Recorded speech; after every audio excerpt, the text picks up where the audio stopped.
নিউটাউনে ৭৮তম স্বাধীনতা দিবস উদযাপিত হল ব্রুনাক্স ইনস্টিটিউটে।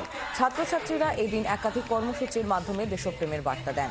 সেই সঙ্গে স্বাধীনতা দিবসে স্বাধীনতা সংগ্রামীদের প্রতি সম্মান জানানো হয়।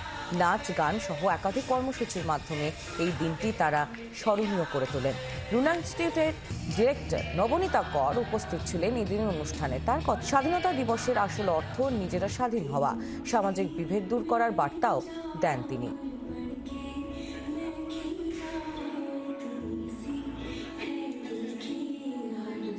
Every step that you take in life, there is going to be hurdle. Hurdle race তোমরা দেখেছো তো? তো ঠিক সেইভাবে প্রত্যেক কটা হার্ডেলকে ক্রস করতে হবে। আর সামনের দিকে একটা জিনিসই শুধু রাখবে, সেটা হলো একটা উদ্দেশ্য, একটা গোল। In life, if you do not have a goal, you do not secure what you want. And never aim for 100%. Aim beyond 100%. Then only you can achieve 100%. But being independent, it's also few things I would say.